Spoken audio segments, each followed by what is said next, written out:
Hi dears, welcome to Izubi. Today we are here with a new topic, the most celebrated play of Richard Brinsley Sheridan, The School for Scandal. If you're new to my channel or haven't subscribed yet, please do subscribe and support me. ഇതുപോലുള്ള topics ഒക്കെ ഇനിയും ചാനലിൽ upload ചെയ്യുന്നതാണ്. ഇതൊക്കെ correct ടൈമിൽ നിങ്ങൾക്ക് notification ആയിട്ട് ലഭിക്കാൻ സൈഡിലുള്ള ബെൽ ബട്ടണിൽ ഓൾ എന്നുകൂടി എനേബിൾ ചെയ്ത് വെക്കുക. Now let's discuss The School for Scandal by Richard Brinsley Sheridan. This is the part 1 of the video. Let's begin with the author. About the author, Richard Brinsley Butler Sheridan. അദ്ദേഹത്തിൻ്റെ full name നിങ്ങളൊന്ന് ഓർത്ത് വെക്കണം കേട്ടോ. Richard Brinsley Butler Sheridan.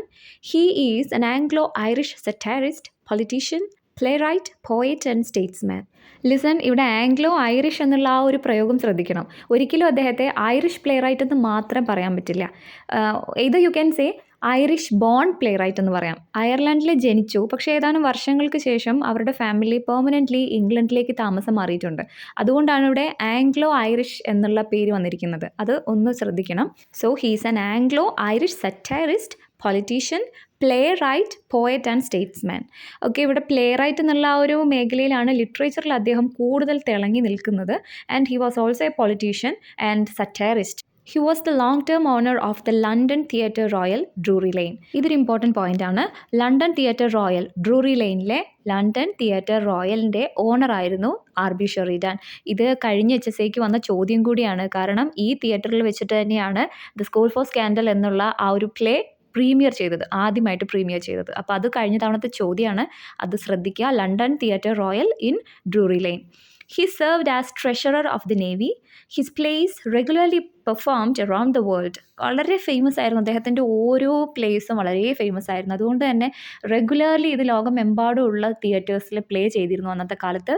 And he was A politician. അദ്ദേഹത്തിൻ്റെ political party wig ആണ്, WHIG, wig. Okay, he was A wig politician. അതൊന്ന് ശ്രദ്ധിക്കണം കേട്ടോ, ഏത് പാർട്ടിയാണ്? Wig. He was born on October 30, 1751 in Dublin, Ireland.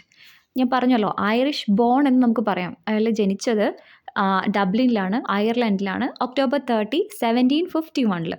അദ്ദേഹം മരണപ്പെട്ടത് July 7, 1816 സാവൽ റോ, ലണ്ടൻ. ഇംഗ്ലണ്ടിലേക്ക് താമസം മാറിയതിനു ശേഷം പിന്നെ അവർ പെർമനൻ്റ്ലി ഇംഗ്ലണ്ടിൽ തന്നെയായിരുന്നു ജീവിച്ചിരുന്നത്. സാവൽ റോയിൽ, ലണ്ടനിൽ വെച്ചിട്ടാണ് അദ്ദേഹം മരണപ്പെടുന്നത്. His mother was Frances Sheridan. She was also a playwright and novelist. ഒരുപാട് പ്ലേസ് അവർ എഴുതിയിട്ടുണ്ട്. എല്ലാം ഏകദേശം പ്രശസ്തമാണ്. അതിൽ നോട്ടബിൾ ആയിട്ടുള്ള ഒന്നാണ് the memoirs of miss Sidney Bidulph in the year 1761. അതൊന്ന് നോട്ട് ചെയ്യണം. His father was Thomas Sheridan. He was an actor manager of Smock Alley Theatre, Dublin. Father was an actor manager, അതായത് play perform ചെയ്യുന്ന ആക്ടേഴ്സിനെ manage ചെയ്യുന്ന actor manager ആയിരുന്നു. Theatre ഏതാണ്? Smock Alley theatre in Dublin. So പ്ലേയും പ്ലേ റൈറ്റും അങ്ങനെ ഒരു മേഖലയാണ്. മൊത്തത്തിൽ അവരുടെ കുടുംബം മുഴുവനും നാടകവും നാടക രചയിതാവ് എന്നുള്ള രീതിയിലും ആയിരുന്നു പ്രശസ്തരായിരുന്നത്. Then later his father gave up acting and wrote several books on education. അപ്പോൾ കുറേ കാലം നാടകവും ഇതുപോലെ പ്ലേയും ഒപ്പേരയും ഒക്കെ ആയിട്ട് നടന്നെങ്കിലും കുറച്ചു കാലത്തിന് ശേഷം അദ്ദേഹം, അതായത് തോമസ് ഷെറിഡൻ, ആക്ടിങ്ങിൽ നിന്നും ആ ഒരു മേഖലയിൽ നിന്നും തൽക്കാലത്തേക്കൊന്ന് മാറി നിന്ന് he wrote several books on education. Books ആയിരുന്നു, പിന്നീട് അങ്ങോട്ട് എഴുത്തായിരുന്നു. ആ എഴുത്ത് മുഴുവൻ എഡ്യൂക്കേഷന് ഇമ്പോർട്ടൻസ് കൊടുത്ത് അല്ലെങ്കിൽ എഡ്യൂക്കേഷനെ കുറിച്ചായിരുന്നു എഴുതിയിരുന്നത്. Now let's read about the educational details of RB Sheridan. He studied in English Grammar School, Grafton Street, Dublin. ഡബ്ലിനിലുള്ള ഗ്രാഫ്റ്റൺ സ്ട്രീറ്റിലെ ഇംഗ്ലീഷ് ഗ്രാമർ സ്കൂളിലായിരുന്നു അദ്ദേഹം പഠിച്ചത്. അതിനുശേഷം 1758 അവർ പെർമനൻ്റ്ലി ഇംഗ്ലണ്ടിലേക്ക് മൂവ് ചെയ്യാണ്. ഫാമിലി എല്ലാവരും ഇംഗ്ലണ്ടിലേക്ക് പോവുകയാണ്. സോ അതിനുശേഷമുള്ള അദ്ദേഹത്തിൻ്റെ പഠനം മുഴുവനും ഇംഗ്ലണ്ടിലാണ്. അതിനുശേഷം അദ്ദേഹം പഠിക്കുന്നത് ഹാരോ സ്കൂൾ 1762 മുതൽ 1768 വരെ അവിടെ പഠിക്കുന്നു. അതിനുശേഷം his father arranged A private tutor. അദ്ദേഹത്തിൻ്റെ ഒരു ട്യൂഷൻ സാറിനെ പോലെ ഒരു അധ്യാപകൻ വന്ന് പഠിപ്പിക്കുകയുണ്ടായി. അദ്ദേഹത്തിൻ്റെ പേരാണ് ലെവിസ് ഖർ. അതൊന്ന് ഓർത്ത് വെക്കണം കേട്ടോ. RB ഷെറിഡൻ്റെ പ്രൈവറ്റ് ട്യൂട്ടർ ലെവിസ് ഖർ ആയിരുന്നു. Then fencing and horsemanship instructor was Domenico Angelo.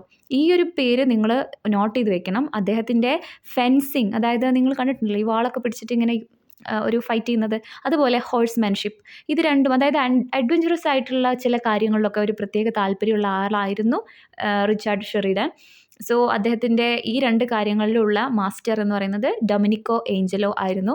Then in 1772 Sheridan fought 2 duels with captain Thomas Mathew. അതായത് ലൈഫിലുണ്ടായ ഒരുപാട് കാര്യങ്ങൾ ഇവരുടെ ലൈഫിൽ നടക്കുന്നുണ്ട്. അതിൽ നോട്ട് ചെയ്യേണ്ട കാര്യങ്ങൾ മാത്രമേ ഇതിനകത്ത് പറയുന്നുള്ളൂ കേട്ടോ. 1772 ഷെറിഡാൻ ഫോട്ട് 2 ഡ്യുവൽസ് വിത്ത് ക്യാപ്റ്റൻ തോമസ് മാത്യൂസ്. അതായത് തോമസ് മാത്യു എന്ന് പറയുന്ന ക്യാപ്റ്റനുമായിട്ട് 2 തവണ ഫൈറ്റ് ചെയ്തു. അതായത് ഫെൻസിങ് ഫൈറ്റ് ചെയ്തു. അതിൽ ആദ്യത്തെ തവണ തോമസ് മാത്യൂസ് അദ്ദേഹത്തിൻ്റെ സ്വോർഡ് താഴെ വീണ് തോൽവി സംഭവിക്കുകയാണ്. രണ്ടാമത്തേത് വാസ് എ ബ്ലഡ്ലി ക്വാറൽ. ഓക്കെ, അതായത് രക്തം ചിന്തി രണ്ടുപേർക്കും നല്ല രീതിയിൽ വൂണ്ടൊക്കെ ഉണ്ടായിട്ട്, അതായത് അങ്ങോട്ടും ഇങ്ങോട്ടും വിട്ടുകൊടുക്കാത്ത രീതിയിലുള്ള ഒരു ഫൈറ്റായിരുന്നു. അപ്പോൾ ലൈഫിൽ നടന്ന 2 ഇമ്പോർട്ടൻറ്റ് ഡ്യുവൽസ് അദ്ദേഹം നടത്തിയത് ഈ ഒരു ക്യാപ്റ്റനുമായിട്ടാണെന്ന് ഓർത്തു വയ്ക്കാം. About his political life, he was a Whig MP for 32 years in the British House of Commons. British house of കോമൺസിൽ വിഗ് MP ആയിട്ട്, MP means member of parliament, അതിൽ വിഗ് എന്ന് പറയുന്ന അദ്ദേഹത്തിൻ്റെ പൊളിറ്റിക്കൽ പാർട്ടിയാണെന്ന് ഓർക്കണം. 32 years 32 വർഷം അദ്ദേഹം വിഗ് MP ആയിട്ട് സേവനം അനുഷ്ഠിച്ചിട്ടുണ്ട്. ദെൻ പേഴ്സണൽ ലൈഫിലേക്ക് വീണ്ടും വരികയാണെങ്കിൽ അദ്ദേഹത്തിന് 2 ഭാര്യമാരായിരുന്നു. ആദ്യത്തേത് എലിസബത്ത് ആൻഡ് ലിൻലി.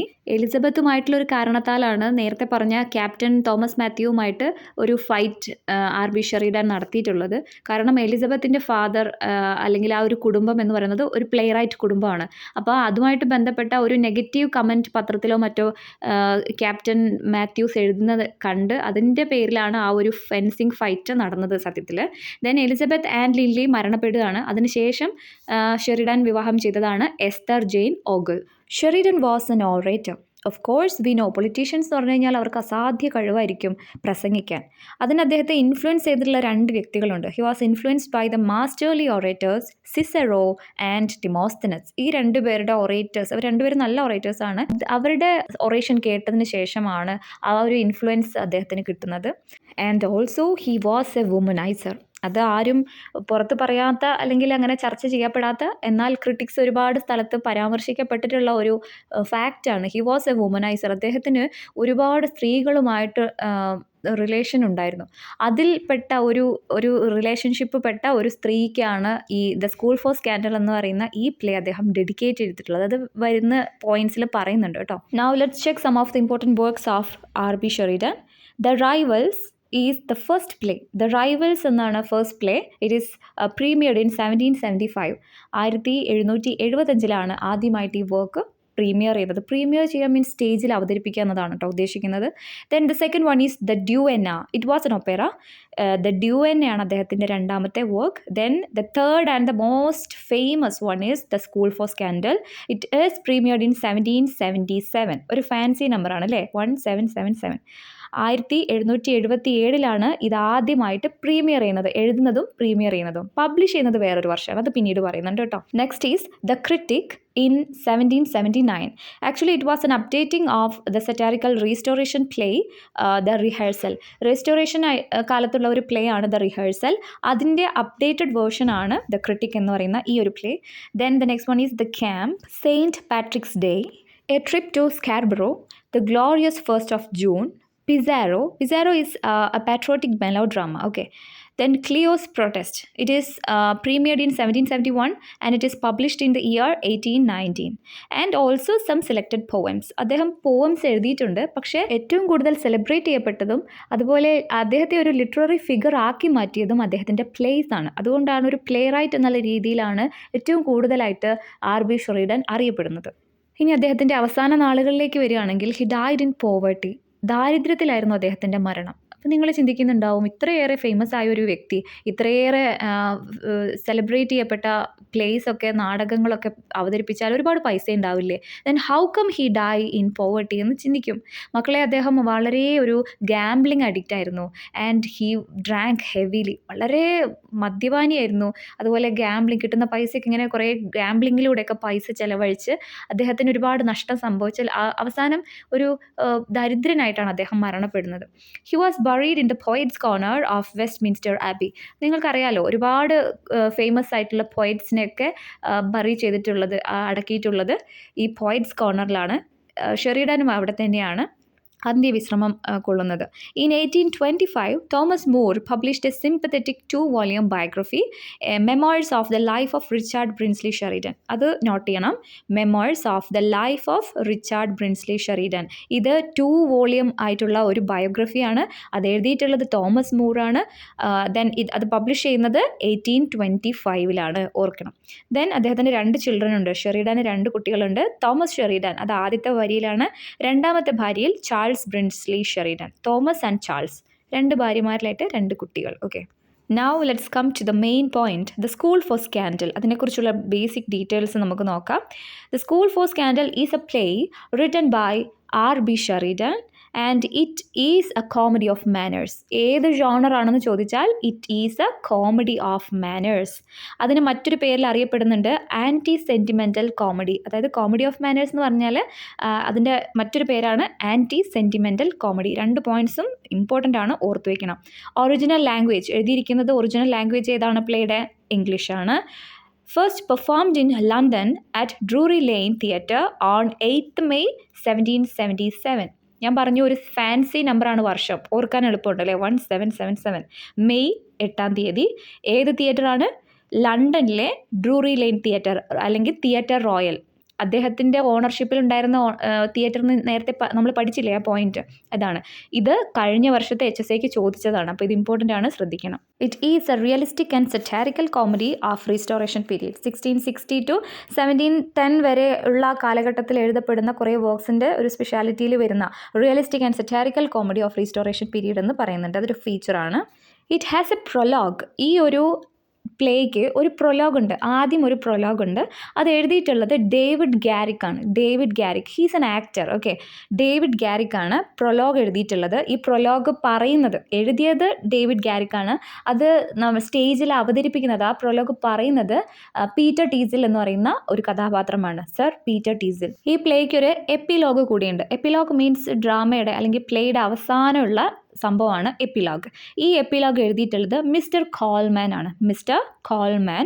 ഈ എപ്പിലോഗ് സ്റ്റേജിൽ അവതരിപ്പിക്കുന്നത് ലേഡി ടീസിലാണ്. അതായത് പ്രൊലോഗ് അവതരിപ്പിക്കുന്നത് ആരാണ്? പീറ്റർ ടീസിലാണ്. പീറ്റർ ടീസിലിൻ്റെ ഭാര്യ എന്ന കഥാപാത്രമാണ് ലേഡി ടീസിൽ. അത് പ്ലേയുടെ അവസാനം എപ്പിലോഗ് അവതരിപ്പിക്കുന്നത് ലേഡി ടീസിലാണ്. അപ്പോൾ ഒന്ന് ഓർക്കണം, പ്രൊലോഗ് എഴുതിയിട്ടുള്ളത് ഡേവിഡ് ഗാരിക് ആണ്. എപ്പിലോഗ് എഴുതിയിട്ടുള്ളത് മിസ്റ്റർ കോൾമാൻ ആണ്. പ്രൊലോഗ് സ്റ്റേജിൽ അവതരിപ്പിക്കുന്നത് സർ പീറ്റർ ടീസിൽ എന്ന കഥാപാത്രമാണ്. എപ്പിലോഗ് സ്റ്റേജിൽ അവതരിപ്പിക്കുന്നത് ലേഡി ടീസിൽ എന്ന കഥാപാത്രമാണ്. Then it is dedicated to, ഈ പ്ലേ ഡെഡിക്കേറ്റ് ചെയ്തിരിക്കുന്നത് ഫ്രാൻസിസ് ക്രൂ അല്ലെങ്കിൽ ലേഡി ക്രൂ എന്ന് പറയുന്ന വ്യക്തിക്കാണ്. ഇതാണ് ഞാൻ നേരത്തെ പറഞ്ഞത്, അദ്ദേഹം ഒരു വുമനൈസർ ആയിരുന്നു. അദ്ദേഹത്തിന് ചില സ്ത്രീകളുമായിട്ടൊക്കെ ഒരു അഫെയർ അല്ലെങ്കിൽ റിലേഷൻഷിപ്പ് ഉണ്ടായിരുന്നു. അതിൽപ്പെട്ട ഒരാളാണ് ഈ പറയപ്പെടുന്ന Francis Crewe. So this play is dedicated to Francis Crewe അല്ലെങ്കിൽ ലേഡി ക്രൂ എന്നാണ് നമുക്ക് കാണാൻ കഴിയുന്നത്. അപ്പോൾ ക്വസ്റ്റ്യനിൽ എങ്ങാനും അങ്ങനെ ഒരു ചോദ്യവും അതുപോലെ ഓപ്ഷൻസിൽ ഈ ഒരു ഓപ്ഷൻ കാണുകയാണെങ്കിൽ നിങ്ങളത് എന്ത് ചെയ്യണം? ലേഡി ക്രൂവിനെ തന്നെ കറപ്പിച്ചേക്കണം കേട്ടോ. ആസ് വി ഓൾറെഡി മെൻഷൻഡ്, ഇതിൻ്റെ ജോണർ, ഈ പ്ലേയുടെ genre it is comedy of manners. ഇതിൻ്റെ സെറ്റിംഗ്, പ്ലേയുടെ സെറ്റിംഗ് ഉള്ളത് ലണ്ടനിലാണ്, UK-യിലെ ലണ്ടനിലാണ്. It is a 5 act play. Okay, 5 ആക്റ്റാണ് ഈ പ്ലേക്ക് ഉള്ളത്. അതിന് ആദ്യം ഒരു പ്രൊലോഗ് ഉണ്ട്, ദെൻ 5 ആക്റ്റായിട്ട് സ്റ്റോറി നടക്കുന്നു, ദെൻ ലാസ്റ്റ് ഒരു എപ്പിലോഗ്. അങ്ങനെയാണ് ഇതിൻ്റെ സ്ട്രക്ചർ ഉള്ളത്. ഇതിൻ്റെ പുസ്തകം സ്കൂൾ ഫോർ സ്കാൻഡൽ എന്ന പ്ലേ പുസ്തകമാക്കി പബ്ലിഷ് ചെയ്യുന്നത് 1780-ലാണ്, 1780-ലാണ്. ഓക്കെ, അപ്പോൾ 1777-ലാണത് പ്രീമിയർ ചെയ്യുന്നത്, 1780-ലാണ് അത് പബ്ലിഷ് ചെയ്യുന്നത്, ഓർക്കുക. Now let's check some of the themes of this play. Hypocrisy and reputation. Hippocratic ആയിട്ടുള്ള ഒരു നാട്ടിലുള്ള കുറേ ആൾക്കാർ, അവരുടെ ജീവിതം, ചില ആൾക്കാരുടെ റെപ്യൂട്ടേഷൻ, ഓക്കെ, നിലയും വിലയും നോക്കിയിട്ടുള്ള ജീവിതം. കുറച്ച് ആൾക്കാർ വളരെ ഹിപ്പോക്രാറ്റിക് ആയിട്ട് ജീവിക്കുന്നു, ചില ആൾക്കാർ താഴ്ന്ന രീതിയിൽ ജീവിക്കുന്നു. അപ്പോൾ ആ ഒരു കാലഘട്ടത്തിലുള്ള ആൾക്കാരുടെ ജീവിതം, സമൂഹത്തിലുള്ള ചില ഹിപ്പോക്രാറ്റിക് ആയിട്ടുള്ള ആൾക്കാരുടെയും ജീവിതമൊക്കെ ഇതിനകത്ത് കാണിക്കുന്നുണ്ട്. Then concealment and exposure, rumours, wits and cruelty. Rumours എന്ന് പറയുന്നത് അന്നത്തെ ഒരു പ്രധാന പരിപാടിയാണ്. അതായത് ഈ ആൾക്കാരെക്കുറിച്ച് അങ്ങോട്ടും ഇങ്ങോട്ടും പരദൂഷണം പറയുന്ന പരിപാടി തന്നെ. Then family honour and money, കുടുംബത്തിൻ്റെ പ്രാധാന്യം, അതുപോലെ പൈസ, ക്യാഷ്, പൈസയുടെ പ്രാധാന്യം.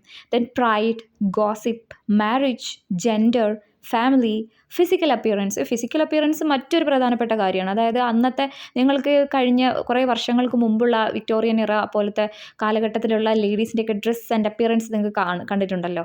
അതായത് വലിയ ഗൗൺ ആയിരിക്കും. പിന്നെ മേക്കപ്പിന് വലിയൊരു പ്രാധാന്യമുണ്ട്.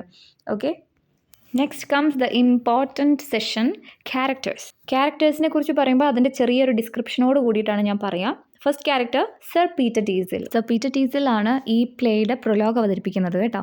ഇനി പീറ്റർ ടീസിൽ ആക്ച്വലി ഒരു മിഡിൽ ഏജ്ഡ് മാൻ ആണ്. അദ്ദേഹത്തിൻ്റെ കല്യാണം ഈ ഒരു പ്ലേ തുടങ്ങുന്ന സമയത്ത് പറയുന്നുണ്ട്, കല്യാണം കഴിഞ്ഞിട്ട് 7 മാസം ആവുന്നേ ഉള്ളൂ. ഭാര്യയാണ് താഴെ രണ്ടാമത് കാണുന്ന ലേഡി ടീസിൽ. ഓക്കെ, അപ്പോൾ അദ്ദേഹം കല്യാണം കഴിക്കുന്നത് ഒരു കൺട്രി ലൈഫ് ലീഡ് ചെയ്യുന്ന ഒരു സാധാരണ ഒരു വില്ലേജ് ഗേൾ ആയിട്ടുള്ള ഒരു പെൺകുട്ടിയാണ്. But after marriage she totally changes her behaviour. ആവശ്യമില്ലാത്ത കാര്യത്തിനൊക്കെ പൈസ ചോദിച്ചുകൊണ്ടേയിരിക്കും. She spends his money for useless purposes. അപ്പോൾ വില്ലേജിൽ നിന്നും പെട്ടെന്ന് സിറ്റി ലൈഫിലേക്ക് വരുമ്പോൾ she adopts the city life. Age വെച്ച് നോക്കുകയാണെങ്കിൽ പീറ്റർ ടീസലിനേക്കാൾ ഒരുപാട് പ്രായം കുറവാണ് lady Teazle. She is very young. Okay, അപ്പോൾ ആ പ്രായത്തിൻ്റെ പക്വത കുറവുണ്ട്. ഒപ്പം വില്ലേജ് ലൈഫിൽ നിന്നും പെട്ടെന്ന് സിറ്റി ലൈഫിലേക്ക് വരുമ്പോഴുള്ള ആ ഒരു ചേഞ്ച് അത് ഇവരുടെ ലൈഫിൽ കംപ്ലീറ്റ്ലി പ്രശ്നങ്ങൾ ഉണ്ടാക്കിയിരിക്കുകയാണ്. സാധാരണ നമ്മുടെ നാട്ടിൽ പറയുന്നത് പോലെ പ്രായമായ സമയത്ത് ഒരു കല്യാണം കഴിച്ചത് ആകെ ഇടങ്ങറായി എന്ന് പറഞ്ഞ അവസ്ഥയിലാണ് പീറ്റർ ടീസിൽ. ഓക്കെ, സോ ഇവർ തമ്മിലുള്ള ഒരു വിവാഹ ജീവിതം അത്ര രസകരമായിട്ടല്ല പോകുന്നത്. പിന്നെ മറ്റുള്ളവരെക്കുറിച്ച് ഗോസിപ്സും സ്കാൻഡൽസും ഒക്കെ പറഞ്ഞു വരുത്തുന്ന ഒരു സ്കൂൾ ഉണ്ട്. ഓക്കെ, അതായത് സ്കൂളല്ല, ശരിക്കും പറഞ്ഞ ഒരു പ്ലേസ് ഉണ്ട്. അവിടെ ചെന്നിട്ട് ലേഡി ടീസിൽ അവിടെ ചെന്നിരിക്കും. എന്നിട്ട് അവിടെ നിന്ന് ഗോസിപ്സ് പറയും. സോ ഇതൊന്നും പീറ്റർ ടീസലിന് ഇഷ്ടമല്ല. Peter Teazle is actually a positive character. കുറച്ച് പക്വതയുള്ള, വളരെ സ്നേഹമുള്ള, വളരെ ജെൻറ്റിലായിട്ടുള്ളൊരു സ്വഭാവമുള്ളൊരു മനുഷ്യനാണ്. അതിൻ്റെ നേരെ ഓപ്പോസിറ്റാണ് lady Teazle. And he is also the formal guardian of Maria. 6th character കണ്ടോ, മരിയയുടെ ഫോർമൽ ഗാർഡിയൻ, അതായത് ലീഗൽ ഗാർഡിയനാണ് പീറ്റർ ടീസൽ. അതുപോലെ 4ാമത്തെ 5ാമത്തെ ക്യാരക്ടേഴ്സ് നോക്കൂ, Joseph Surface and Charles Surface. ഇവർ രണ്ടുപേരെയും സർഫസ് ബ്രദേഴ്സ് എന്നാണ് പറയുക. ഇവർ രണ്ടുപേരും സഹോദരങ്ങളാണ്. ഇവരുടെ ഇൻഫോർമൽ ഗാർഡിയൻ കൂടിയാണ് പീറ്റർ ടീസൽ. അതായത് സർഫസ് ബ്രദേഴ്സിന് ശരിക്കും ഒരു ഗാർഡിയൻ ഉണ്ട്. ഒലിവർ സർഫസ് എന്നാണ് അദ്ദേഹത്തിൻ്റെ പേര്. അദ്ദേഹം സ്ഥലത്തില്ല, കുറച്ച് ദൂരെയാണ്. സോ ആൾ സ്ഥലത്തില്ലാത്തത് കൊണ്ട് ഇവരുടെ കാര്യങ്ങളൊക്കെ നോക്കാനായിട്ട് ഇൻഫോർമലി ഒലിവർ ഏൽപ്പിച്ചിട്ടുള്ള ആളാണ് പീറ്റർ ടീസൽ. സോ മരിയയുടെ ഫോർമൽ ഗാർഡിയനാണ്, സർഫസ് ബ്രദേഴ്സിൻ്റെ ഇൻഫോർമൽ ഗാർഡിയനാണ്. സോ അത്രയും നല്ലൊരു പദവി, എല്ലാ കാര്യങ്ങളും നോക്കി നടത്താൻ പ്രാപ്തിയുള്ളൊരു മനുഷ്യനാണ്. വളരെ പോസിറ്റീവായിട്ടുള്ളൊരു സ്വഭാവമുള്ള ആളാണ് Peter Teazle. Second character is lady Teazle. നേരത്തെ പറഞ്ഞു, സർ പീറ്റർ ടീസലിൻ്റെ ഭാര്യയാണ് ലേഡി ടീസൽ. ഇവരുടെ വിവാഹം കഴിഞ്ഞിട്ട് 7 മാസമേ ആവുന്നുള്ളൂ ഈ പ്ലേ തുടങ്ങുന്ന സമയത്ത്. അവൾ വളരെ യങ് ആണ്, വളരെ പ്രിറ്റിയാണ്. She was raised in the country lifestyle. But after marriage ടൗണിലേക്ക് വന്നപ്പോൾ she quickly adopt city life style.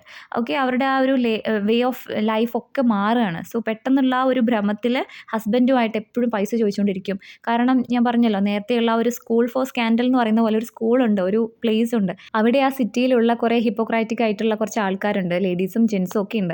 അവർ വന്നിരിക്കും. എന്നിട്ട് ആ നാട്ടിലുള്ള ആൾക്കാരുടെ ഗോസിപ്സും സ്കാൻഡൽസൊക്കെ കുറ്റം പറഞ്ഞിരിക്കലാണ് പരിപാടി. അപ്പോൾ ലേഡി ടീസലിന് അവരുടെ കൂട്ടത്തിൽ പോയിരിക്കാനും അവരെ പോലെയൊക്കെ ഇങ്ങനെ ഒരുങ്ങിയ അപ്പിയറൻസിൽ, അന്നത്തെ കാലത്തെ ഡ്രസ്സ് ഗൗൺസൊക്കെ നിങ്ങൾക്ക് അറിയാമല്ലോ, ഞാൻ മുമ്പ് പറഞ്ഞിരുന്നു അത്.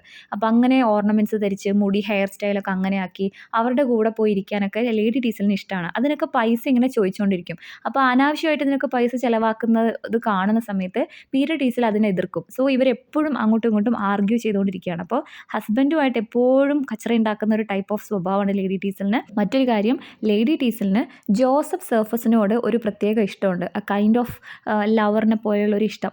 അപ്പോൾ ഇവർ രണ്ടുപേരും നെഗറ്റീവ് ക്യാരക്ടേഴ്സ് തന്നെയാണ്. അപ്പോൾ അത് ഓർത്ത് വെക്കണം.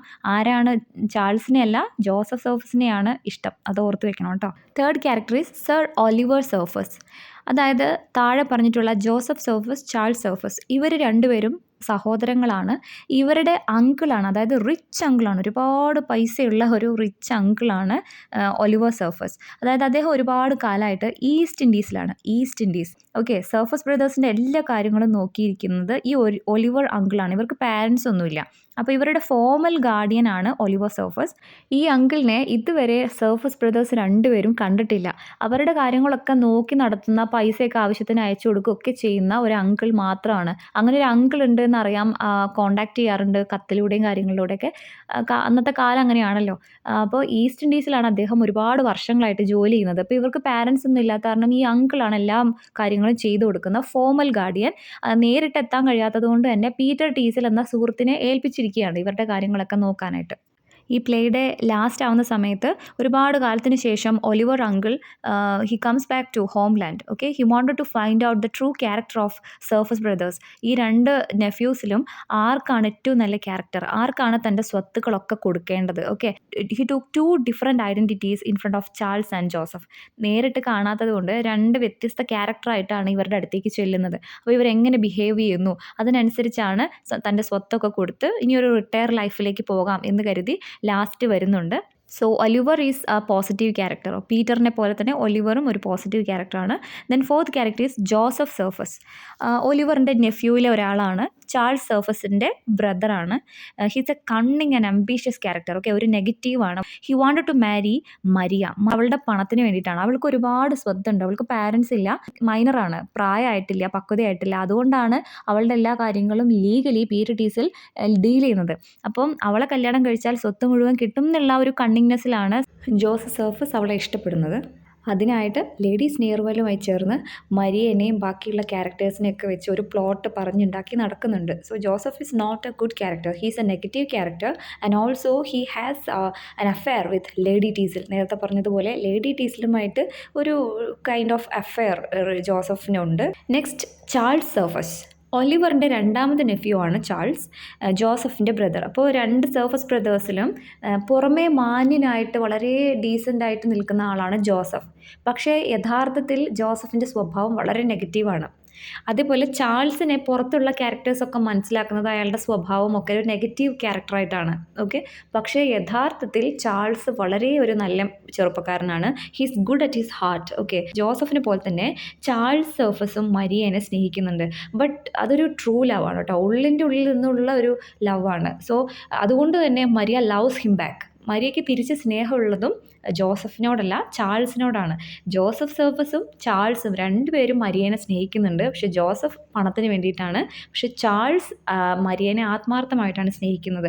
അത് തിരിച്ചറിഞ്ഞതുകൊണ്ട് തന്നെ മരിയയ്ക്ക് തിരിച്ചും ചാൾസിനോട് ഇഷ്ടമുണ്ട്. ഈ ഒരു നാടകത്തിൽ നെഗറ്റീവ് സ്വഭാവമുണ്ട് ഇയാൾക്ക്, അതായത് he spends a lot of money.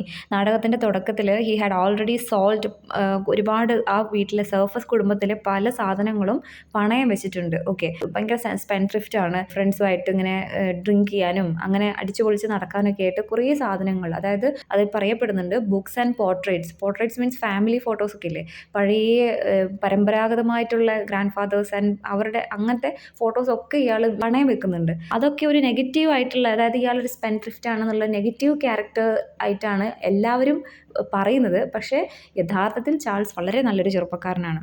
Next, Maria is a beautiful young girl. She doesn't like these gossips. Okay, അതായത് ഈ സ്കാൻഡൽസ് പറഞ്ഞു വരുത്തുന്നതും ഗോസിപ്സ് പറഞ്ഞു വരുത്തുന്ന ആ ഒരു സ്വഭാവം ഒന്നും മരിയയ്ക്ക് ഇഷ്ടമല്ല. She is a very good girl, നല്ലൊരു പോസിറ്റീവ് ക്യാരക്ടറാണ്. Maria is simple of pure and good എന്ന് പറയുന്നുണ്ട്. Okay, loves back Charles deeply. ചാൾസിനെ ഒരുപാട് ഇഷ്ടമാണ് മരിയയ്ക്ക്. ജോസഫിന് ഇത് നന്നായിട്ട് അറിയാം. അതുകൊണ്ട് തന്നെ ഇവർ തമ്മിലുള്ള റിലേഷൻഷിപ്പ് ബ്രേക്ക് ചെയ്യാൻ വേണ്ടി ഈ സ്കാൻഡൽ ഗ്രൂപ്പിൽ പോയി പരമാവധി റൂമേഴ്സും ഗോസിപ്സും ഒക്കെ പറഞ്ഞ് പരത്തി ഉണ്ടാക്കുന്നുണ്ട് ജോസഫ്. അതിന് ലേഡി സ്നീർവെൽ പോലെയുള്ള കുറേ നെഗറ്റീവ് ക്യാരക്ടേഴ്സിനെ കൂട്ടുപിടിക്കുന്നുണ്ട്. Next is one of the important characters, lady Sneerwell. ജോസഫിനെയും ലേഡി ടീസലിനെയൊക്കെ പോലെ ഒരു നെഗറ്റീവ് ക്യാരക്ടർ, കൂട്ടത്തിൽ കുറച്ച് നെഗറ്റിവിറ്റി കൂടുതലാണെന്ന് വേണമെങ്കിൽ നമുക്ക് പറയാം. ഏറ്റവും കൂടുതൽ ഗോസിപ്പ് മോങ്കേഴ്സും ഒക്കെ കൂട്ടം കൂടിയിരുന്ന് സംസാരിക്കുന്നതിൻ്റെ നേതാവ് എന്ന് പറയുന്നത് ലേഡി സ്നീർവെൽ ആണ്. ഈ പ്ലേ നടക്കുന്ന കാലഘട്ടത്തിൽ ഹയർ സൊസൈറ്റിയിൽ കുറേ ഗ്രൂപ്പ് ഓഫ് പീപ്പിൾ ഉണ്ട്. ഓക്കെ, അവർക്ക് മറ്റുള്ളവരെ കുറിച്ച് റൂമേഴ്സും ഗോസിപ്സും സ്കാൻഡൽസും ഒക്കെ പറഞ്ഞ് പരത്തുക, ഇതൊക്കെയാണ് അവരുടെ ഒരു ഹോബി. അവർ മാന്യരാണ് എന്നാണ് അവർ പറയുന്നത്. വലിയ ഫിസിക്കൽ അപ്പിയറൻസിലോ മേക്കപ്പ്, ഡ്രസ്സിങ്, ഓർണമെൻറ്റ്സ്, അങ്ങനെ ഒരു ഭയങ്കര അടിഞ്ഞൊരുങ്ങി നടന്ന് ബാക്കിയുള്ളവരെ കുറ്റം പറഞ്ഞ് കൂടുന്ന, സോ ആ കൂട്ടത്തിൽപ്പെട്ട ആ ഒരു സ്കാൻഡൽ ഗ്രൂപ്പിൻ്റെ, സ്കാൻഡൽ മോങ്കേഴ്സിൻ്റെ ഹെഡാണ് സ്നീർവെൽ എന്ന് നമുക്ക് പറയാൻ പറ്റും. ലേഡി സ്നീർവെലിന് ചാൾസിനെ ഭയങ്കര ഇഷ്ടമാണ്, ചാൾസ് സർഫസിനെ. ഓക്കെ, മരിയയും ചാൾസും തമ്മിൽ ഇഷ്ടമാണെന്ന് എല്ലാവർക്കും അറിയാം. ജോസഫിനാണെങ്കിൽ മരിയനെയും കിട്ടണം, സ്നീർവെലിന് ചാൾസിനെയും വേണം. അപ്പോൾ ഇവർ രണ്ടുപേരെയും പിരിച്ചു കഴിഞ്ഞാൽ അവരവരുടെ കാര്യം നേടും എന്നുള്ളത് കൊണ്ട് തന്നെ ജോസഫിൻ്റെ കൂടെ കൂടി ലേഡി സ്നീർവെലാണ് മരിയനെയും ചാൾസിനെയും കുറിച്ചുള്ള റൂമേഴ്സൊക്കെ നാട്ടിലൊക്കെ പറഞ്ഞു വരുത്തുന്നത്. Okay, next character sir Benjamin Backbite. Benjamin Backbite, backbite ചെയ്യുന്ന ആൾ, അതായത് പുറകുന്ന് കടിക്കുക എന്ന് പറയില്ലേ, ബാക്കിന്ന് കുത്തുന്ന ആൾ ഒരു നെഗറ്റീവ് ക്യാരക്ടർ ആണല്ലോ. അതുപോലെ കെയർലെസ്, അതുപോലെ snake, Mrs Candour, Crabtree, crab ഞണ്ട് ഇറുക്കുന്ന സ്വഭാവം അല്ലേ. ക്യാരക്ടേഴ്സിൻ്റെ പേരിൽ തന്നെ അവർ നെഗറ്റീവ് സ്വഭാവമാണോ പോസിറ്റീവ് സ്വഭാവമാണോ എന്ന് ഷെറിഡൻ വളരെ കണ്ണിങ് ആയിട്ട് ക്രിയേറ്റ് ചെയ്തിട്ടുണ്ട് കേട്ടോ. ഇവിടെ ബെഞ്ചമിൻ ബാക്ക്ബൈറ്റ് ഒരു നെഗറ്റീവ് സ്വഭാവമാണെന്ന് നമുക്ക് ആദ്യമേ മനസ്സിലാക്കാം. He's a young gentleman. Okay, he also want to marry മരിയനെ സ്നേഹിക്കുന്ന 3 ആൾക്കാരെ ഇപ്പം നമ്മൾ പരിചയപ്പെട്ടു. ഒന്ന് ബെഞ്ചമിൻ ബാക്ക്ബൈറ്റ്, ദെൻ ജോസഫിന് സ്വത്തിന് വേണ്ടിയിട്ട്, ആൻഡ് ചാൾസിനെ യഥാർത്ഥമായിട്ട് സ്നേഹിക്കുന്നുണ്ട്. 3 ആൾക്ക് മരിയനെ ഇഷ്ടമാണ്. പക്ഷെ മരിയയ്ക്ക് ഒരാളെ മാത്രമേ തിരിച്ച് സ്നേഹമുള്ളൂ, അത് ചാൾസിനോടാണ്. ഈ Benjamin Backbite, as I told you, he is a negative character. ഈ ഗോസിപ്പ് മോങ്കേഴ്സിൻ്റെ കൂടെ ഇരുന്ന് ഗോസിപ്സ് പറയാനൊക്കെ ഇഷ്ടമുള്ള ഒരാളാണ്. മാത്രമല്ല കൂട്ടത്തിൽ എഡ്യൂക്കേറ്റഡ് ആയിട്ടുള്ള ആളാണ് Benjamin. Okay, he is A matured poet എന്ന് അത് അയാൾ തന്നെ പറയുന്നുണ്ട്, ഞാനൊരു പോയറ്റാണ്. പക്ഷേ കവിത എഴുതാനുള്ള കഴിവ് അദ്ദേഹം ഉപയോഗിക്കുന്നത് എന്തിനാണ്? He writes poem by mocking the people he knew. അറിയാവുന്ന ആൾക്കാരെ കുറിച്ചൊക്കെ കളിയാക്കാനും റൂമേഴ്സ് പറഞ്ഞു പരത്താനും ഒക്കെയാണ് ഇദ്ദേഹം കവിത എന്ന് പറയുന്ന ഈ കഴിവിനെ ഉപയോഗിക്കുന്നത്. Next sir Harry bumper. He's A minor character. Okay, അത്ര പ്രാധാന്യമില്ല, എന്നാലും ചാൾസ് സർഫസിൻ്റെ ഒരു ഡ്രിങ്കിങ് ആൻഡ് ഗാംബ്ലിംഗ് കമ്പാനിയൻ ആണ് Harry bumper. Okay, then 10th character is careless means ഇതേപോലെ തന്നെ സെയിം കമ്പാനിയൻ ആണ്. അതായത് ഹാരി ബംബറും കെയർലെസ്സും രണ്ടുപേരും ചാൾസിൻ്റെ സുഹൃത്തുക്കളാണ്, ഈ drinking and gambling companion. Next character Rowley is a positive character. Okay, Surface brothers ഉണ്ടല്ലോ, അവരുടെ അച്ഛൻ്റെ സ്റ്റ്യൂവേർഡായിരുന്നു, മരിക്കുന്നതിന് മുമ്പ് അച്ഛൻ്റെ സ്റ്റ്യൂവേർഡായിരുന്നു. അതായത് സർഫസ് ബ്രദേഴ്സിൻ്റെ ക്യാരക്ടർ വളരെ നല്ല രീതിയിൽ മനസ്സിലാക്കിയ ആളാണ് Rowley. Next character is Snake. കണ്ടോ, പേരിൽ തന്നെ ഒരു പാമ്പ് അല്ലേ, വിഷമുള്ള സാധനമാണ്. ലേഡി സ്നീർവലിൻ്റെ സെർവൻ്റ് ആണ്. ഇവർ മറ്റുള്ളവരെ കുറിച്ച് ഗോസിപ്സ് പറയുമ്പോൾ അതിൽ കൂടെ കൂടുന്ന ആളാണ്. പിന്നെ സ്നേക്കിനെ എന്തിനാണ് സ്നീർവൽ കൂടെ കൊണ്ടു നടക്കുന്നതെന്ന് വെച്ചാൽ ക്യാഷ് കൊടുത്ത് റൂമേഴ്സ് പറയിപ്പിക്കുകയാണ്. ഓക്കെ, റൂമേഴ്സ് സ്പ്രെഡ് ചെയ്യുന്ന ആളാണ്. സ്പ്രെഡ് ചെയ്യേണ്ട ന്യൂസിനെയൊക്കെ സ്പ്രെഡ് ചെയ്യിപ്പിക്കുന്ന ആളാണ് സ്നേക്ക്. അതിന് ക്യാഷ് കൊടുത്ത് നിർത്തിയിരിക്കുകയാണ്. ഓക്കെ, സ്നേക്ക് എന്ന് പറയുന്നത് ഒരു നെഗറ്റീവ് ക്യാരക്ടറാണ്. നെക്സ്റ്റ് ഇസ് ട്രിപ്പ് എന്ന് പറയുന്നത് ചാൾസിൻ്റെ സെർവൻ്റ് ആണ്. ഓക്കെ, ചാൾസിൻ്റെ സെർവൻ്റ് ആണ് Trip. Next character is Mrs Candour. Candour എന്ന് പറയുന്ന ആ വാക്കിൻ്റെ മീനിങ് എന്ന് പറഞ്ഞാൽ വളരെ ഓണസ്റ്റ് എന്നാണ്. പക്ഷേ ആ വാക്ക് ഇവിടെ ഉപയോഗിച്ചിരിക്കുന്നത് ഒരു ഐറണി ആയിട്ടാണ്. കാരണം ആ പേരിനോട് ഒട്ടും മാച്ചില്ലാത്ത സ്വഭാവമുള്ള ആളാണ്, ഒരു നെഗറ്റീവ് ക്യാരക്ടറാണ് Mrs Candour. She is one among the group of gossip mongers. ഈ ഒരു ഗോസിപ്പ് മോങ്കേഴ്സിൻ്റെ ഇടയിലുള്ള ഒരു ഗോസിപ്പൊക്കെ പറയാൻ ഇഷ്ടപ്പെടുന്ന ഒരാളാണ് Mrs Candour. But she is notable for her moralistic disclaimer but always engage in gossips. ഭയങ്കര മോറൽ കാര്യങ്ങളൊക്കെ പറഞ്ഞ് ഭയങ്കര മാന്യത പുറത്ത് കാണിക്കുമെങ്കിലും ഉള്ളിൽ ഈ ഗോസിപ്സ് സ്പ്രെഡ് ചെയ്യാനൊക്കെ ഇഷ്ടമുള്ള, വന്നിരുന്ന് കുറ്റം പറയുന്ന ടൈപ്പ് ഓഫ് സ്ത്രീയാണ്. Then next character is Crab എന്ന് പറയുമ്പോൾ തന്നെ അറിയാലോ, ഞണ്ട് ഇറുക്കുന്ന സ്വഭാവം അല്ലേ. Crab is actually an ill natured uncle of Benjamin Backbite. ഈ ബെഞ്ചമിൻ ബാക്ക്ബൈറ്റ് എന്ന നെഗറ്റീവ് ക്യാരക്ടറിൻ്റെ അങ്കിളാണ് Crab Trees. Then last character is Moses. Is a Jew. Okay, ഒരു ജ്യൂയിഷ് ആയിട്ടുള്ള ക്യാരക്ടറാണ്. അത് ചിലപ്പോൾ ചോദിക്കാം, ഈ ഒരു പ്ലേയിൽ ജ്യൂ ആയിട്ടുള്ള ക്യാരക്ടർ ആരാണ്? ജ്യൂയിഷ് ആണ് Moses. He's a money lender. Okay, പൈസ കടം നൽകുന്ന ആളാണ്. ചാൾസിന് പണം ആവശ്യം വരുമ്പോഴെല്ലാം പണം അറേഞ്ച് ചെയ്ത് കൊടുക്കുന്ന ആളാണ്. അപ്പോൾ ക്യാരക്ടേഴ്സിനൊക്കെ എല്ലാവർക്കും മനസ്സിലായെന്ന് വിചാരിക്കുന്നു. ഇതൊക്കെയാണ് മേജർ ആൻഡ് മൈനർ ക്യാരക്ടേഴ്സ്. വളരെ ഡീറ്റെയിൽ ആയിട്ട് അവരുടെ സ്വഭാവ സവിശേഷതകളൊക്കെ പറഞ്ഞിട്ടുണ്ട്. Next is adapted to film numerous time. The school for scandal എന്ന് പറയുന്ന ഈ പ്ലേ പല തവണ പല രീതിയിൽ അഡാപ്റ്റ് ചെയ്യപ്പെട്ടിട്ടുണ്ട്, സിനിമയായിട്ടും സീരീസ് ആയിട്ടും ഒക്കെ. നമുക്ക് നോക്കാം. ഇൻ 1923, വർഷം ഓർക്കണം, 1923, the silent British film The School for Scandal by Bertram Phillips. Then in 1930, the first sound adaptation of the play. അതിനുശേഷം 1930 സൗണ്ടോട് കൂടിയിട്ടുള്ള ഫിലിം അഡാപ്റ്റേഷൻ വന്നു. Then the first television adaptation aired over BBC on 19th May 1937. 1937 BBC ഇത് ഒരു series പോലെ television adaptation ആയിട്ട് വന്നിട്ടുണ്ട്. അതിനുശേഷം 1975 കുറച്ച് വർഷങ്ങൾക്ക് ശേഷമാണ് പിന്നീട് ഒരു ബ്രോഡ്കാസ്റ്റ് ഉണ്ടാകുന്നത്. അത് അഡാപ്റ്റ് ചെയ്തിട്ടുള്ളത് മൈക്കിൾ ബോട്രി ആണ്. 1975. Okay, next is symbols. ഈ പ്ലേയിൽ ഒരുപാട് സിംബോളിസം ഉണ്ട്. അതിൽ ഫസ്റ്റ് വൺ ഈസ് മരിയ എന്നുള്ള character is actually a simple of purity. She refuses to gossip. അവൾക്ക് ഈ ഗോസിപ്പ് പറയുന്നതും ഈ സമൂഹത്തിലുള്ള ഈ ഗോസിപ്പ് മോങ്കേഴ്സിനെ ഒന്നും ഇഷ്ടമല്ല. She is a pure girl. Second symbol is the Surface family. Surface ബ്രദേഴ്സിൻ്റെ ഫാമിലി എന്ന് പറയുന്നത് കുടുംബ ബന്ധത്തിനെ സിമ്പിളൈസ് ചെയ്യുന്നതാണ്. ഓക്കെ, പ്രത്യേകിച്ച് ചാൾസിൻ്റെ ക്യാരക്ടർ. കാരണം ഒലിവർ എന്ന് പറയുന്ന ഒരു അങ്കിൾ ഉണ്ട്, ദൂരെ എവിടെയോ ആണ്, പൈസ മാത്രം അയച്ചു തരുന്ന ഒരു അങ്കിൾ മാത്രമാണ് അവർക്ക്. പക്ഷേ ചാൾസിൻ്റെ സ്വഭാവം വെച്ച് ഹീസ് എ സ്പെൻഡ്രിഫ്റ്റ്. ആ ഫാമിലിയിലുള്ള ഒരുപാട് പോർട്രേറ്റ്സും ബുക്സും കാര്യങ്ങളൊക്കെ ഓൾറെഡി പൈസയ്ക്ക് വേണ്ടിയിട്ട് പണയം വെച്ചിട്ടുണ്ട്. കണ്ടിട്ട് പോലും ഇല്ലാത്ത ഒലിവർ അങ്കിളിൻ്റെ ഫോട്ടോ മാത്രം ചാൾസ് വളരെ സൂക്ഷിച്ച് വെച്ചിട്ടുണ്ട്. അത് മാത്രം പണയം വെച്ചിട്ടില്ല. സോ ആ ഒരു നന്മ, ഫാമിലി ലൈഫിനോട് പാരൻസ് ആരുമില്ല, ആ ഒരു കണ്ണിനെ കൂട്ടിപ്പിടിക്കുന്ന ഒരു സ്വഭാവം. സോ ദാറ്റ് ഈസ് ആ ഒരു ഫാമിലി എന്ന് പറയുന്ന ഒരു സിമ്പിൾ സർഫസ് ഫാമിലിയിൽ വരുന്നുണ്ട്. അതുപോലെ ജോസഫ് സർഫസിൻ്റെ സ്വഭാവവും ഫാമിലി ലൈഫുമായിട്ട് ഒട്ടും ചേരാത്തതാണ്. Then names of the characters, that's creating meaning or humor and irony. Okay, അതായത് മീനിങ്ഫുൾ ആയിട്ടുള്ള പേരുകളാണ് എല്ലാ പേരിനും. For example Snake, Crab Tree, Benjamin Backbite, എല്ലാത്തിനും അർത്ഥമുണ്ട്. നെഗറ്റീവ് ആണെന്ന് കാണിക്കാൻ പാകത്തിന് തന്നെയാണ് ക്യാരക്ടേഴ്സിൻ്റെ പേര് കൊടുത്തിട്ടുള്ളത്. ഹ്യൂമർ സെൻസ് അല്ലേ, അതിനകത്തൊരു തമാശയുണ്ട്. അതുപോലെ തന്നെ ചിലതിൽ ഐറണി ഉണ്ട്. മിസ്സസ് കാൻഡർ എന്ന് പറഞ്ഞാൽ ഓണസ്റ്റി എന്നാണ് അർത്ഥം. പക്ഷേ ഒട്ടും ഓണസ്റ്റ് അല്ലാത്ത, എപ്പോഴും ഗോസിപ്സ് പറഞ്ഞു നടക്കുന്ന ഒരു സ്വഭാവമുള്ള ഒരു നെഗറ്റീവ് ക്യാരക്ടർ, ഒരു ഐറണി ആണ് അവിടെ. സോ ക്യാരക്ടേഴ്സിൻ്റെ നെയിമിലൊക്കെ ഒരു സിമ്പിൾസ് ഉണ്ട്. ദെൻ ബുക്സ് എന്ന് പറഞ്ഞൊരു സിമ്പിളാണ്. കാരണം കൂട്ടത്തിൽ എഡ്യൂക്കേറ്റഡ് ആയിട്ടുള്ള മാനാണ് ബെഞ്ചമിൻ ബാക്ക് ബൈറ്റ്. പക്ഷേ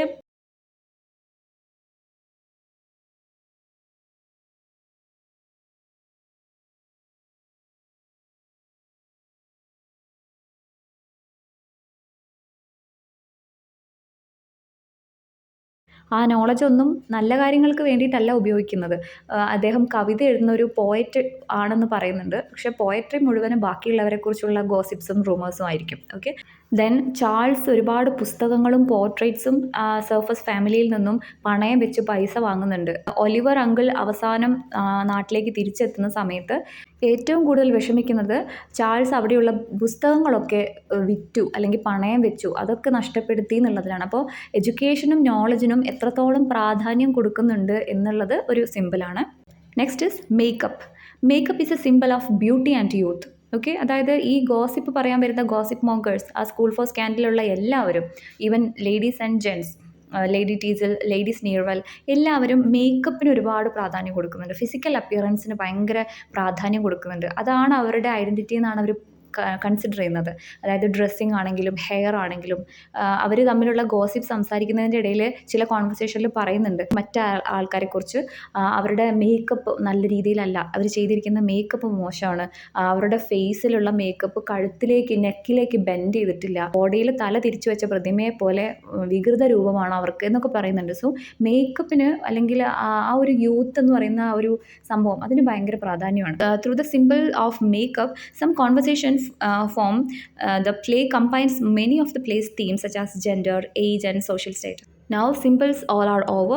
ഇനി അതല്ലാതെ ഇതിൽ പ്രാധാന്യം കൊടുക്കേണ്ട ചില കാര്യങ്ങളുണ്ട്. The use of simile, metaphor, irony, imagery, ഇങ്ങനത്തെ കുറേ ഫീച്ചേഴ്സ് കൂടെ ഇതിനകത്ത് ഉൾപ്പെടുത്തിയിട്ടുണ്ട്. ദെൻ സറ്റയർ, ഇതിൽ ആക്ഷേപഹാസ്യം എന്ന് പറയില്ലേ, അതായത് ഹാസ്യരൂപത്തിൽ ആക്ഷേപിക്കുകയാണ് അന്നത്തെ സൊസൈറ്റിയിലുള്ള ഹിപ്പോക്രാറ്റിക് ആയിട്ടുള്ള ആൾക്കാർ അവരുടെ ഫാഷനബിൾ ആയിട്ടുള്ള ലൈഫ്, റൂമേഴ്സും ഗോസിപ്സും പറഞ്ഞു നടക്കുക. ഹയർ ക്ലാസിൻ്റെ ജീവിതശൈലി അതാണെന്നാണ് അവരുടെ ഒരു നിലപാട്. സോ ആ scandals, affairs, greediness of Britain's upper class, ഇതൊക്കെയാണ് സറ്റയറിക്കലി ഈ ഒരു പ്ലേയിലൂടെ ഷെറിഡാൻ കാണിക്കുന്നത്. Okay, Sheridan's caricature like character like Lady Sneerwell, Snake, that create humor and irony, so that made the play successful upon its first production in 1777. So ഇത് കാണുന്ന ഓഡിയൻസിൻ്റെ ഇടയിൽ വലിയ രീതിയിൽ ഹ്യൂമർ അതുപോലെ തന്നെ ഐറണി ചിന്തിപ്പിച്ചിട്ടുണ്ട് അവരെ. ഓക്കെ, അതുകൊണ്ടാണ് ഈ ഒരു പ്ലേ ആദ്യത്തെ പ്രീമിയറിൽ തന്നെ വളരെ സക്സസ് ആയി മാറിയത്. Alright, my dear friends, we have almost finished the introductory part of the School for Scandal. Part 1 ഇവിടെ കംപ്ലീറ്റ് ആയി. ഇനി പാർട്ട് 2 നമ്മൾ പറയാൻ പോകുന്നത് prologue, then Act 1, Act 2, Act 3, Act 4, Act 5 and the Epilogue. Okay, അപ്പോൾ ഇന്നത്തെ ക്ലാസ് നിങ്ങൾക്ക് ഇഷ്ടപ്പെട്ടോ എന്ന് വിചാരിക്കുന്നു. ഇഷ്ടപ്പെട്ട് കഴിഞ്ഞാൽ ഉറപ്പായിട്ടും ലൈക്ക് ചെയ്യണം. നിങ്ങളുടെ അഭിപ്രായങ്ങളൊക്കെ ഒന്ന് കമൻറ്റിൽ അറിയിക്കൂ. കാരണം നമ്മളിങ്ങനെ ഒരു ക്ലാസ് തരുന്നുണ്ട്, അപ്പോൾ അത് നിങ്ങൾക്ക് ഇഷ്ടപ്പെടുന്നുണ്ടോ, അത് നിങ്ങൾക്ക് എഫക്റ്റീവ് ആവുന്നുണ്ടോ എന്ന് നമുക്കത് ഫീഡ്ബാക്ക് അറിയുമ്പോൾ ഒരു സന്തോഷമാണല്ലോ. നമുക്കത് ഇനിയും ക്ലാസ് ഇടണം എന്നുള്ളൊരു തോന്നലുണ്ടാകും. ഇതിപ്പോൾ ഒരുപാട് പേര് കാണുന്നുണ്ടെങ്കിലും നിങ്ങളുടെ അഭിപ്രായം ഒന്നും എങ്ങനെയും എനിക്ക് അറിയാൻ കഴിയുന്നില്ല. ലൈക്കായിട്ടോ സബ്സ്ക്രൈബ് ചെയ്തിട്ടോ അല്ലെങ്കിൽ കമൻറ്റ് ചെയ്തിട്ടോ ഒക്കെ അറിയിക്കുക. ഇനിയുള്ള ഇതുപോലെയുള്ള ക്ലാസ്സുകൾ നിങ്ങൾക്ക് ആവശ്യമുണ്ടെന്ന് തോന്നുകയാണെങ്കിൽ തീർച്ചയായിട്ടും ലൈക്ക് ചെയ്യണം, അതുപോലെ തന്നെ സബ്സ്ക്രൈബ് ചെയ്ത് സപ്പോർട്ട് ചെയ്യണം. ഇന്നത്തെ ക്ലാസ്സിൻ്റെ നോട്ട്സൊക്കെ നമ്മുടെ ഓൺലൈൻ സ്ഥാപനമായ ടൈക്ക് ഇംഗ്ലീഷ് അക്കാഡമിയിൽ അവൈലബിൾ ആണ്. നിങ്ങൾക്ക് ആർക്കെങ്കിലും HSAയുടെ ബാച്ചിൽ ജോയിൻ ചെയ്യണമെന്നുണ്ടെങ്കിൽ മാർച്ച് 1 നമ്മൾ പുതിയ ബാച്ച് സ്റ്റാർട്ട് ചെയ്തിട്ടുണ്ട്. അതിലേക്ക് ജോയിൻ ചെയ്യാം. മന്ത്ലി 500 റുപ്പീസാണ് നമ്മൾ ഫീസ് വാങ്ങുന്നത്. ഈ കുറഞ്ഞ ഫീസിൽ നിങ്ങൾക്ക് വളരെ സിസ്റ്റമാറ്റിക് ആയിട്ടുള്ള ഒരു കോച്ചിങ് ആവശ്യമുണ്ടെന്ന് തോന്നുകയാണെങ്കിൽ സ്ക്രീനിൽ കാണുന്ന നമ്പറിലേക്ക് കോൺടാക്ട് ചെയ്യുക. ഇതുപോലെ സിലബസ് ബേസ്ഡ് ഒരുപാട് ടോപ്പിക്സ് ഞാൻ ഓൾറെഡി അപ്ലോഡ് ചെയ്തിട്ടുണ്ട് ചാനലിൽ. അപ്പോൾ അത് കാണാനായി HSA ഇംഗ്ലീഷ് ഫ്രീ ക്ലാസ് എന്ന പ്ലേലിസ്റ്റ് ഒന്ന് ചെക്ക് ചെയ്ത് നോക്കുക. അപ്പോൾ സ്കൂൾ ഫോർ സ്കാൻഡലിൻ്റെ സെക്കൻഡ് പാർട്ടുമായിട്ട് അടുത്ത വീഡിയോയിൽ കാണാം. Till then bye.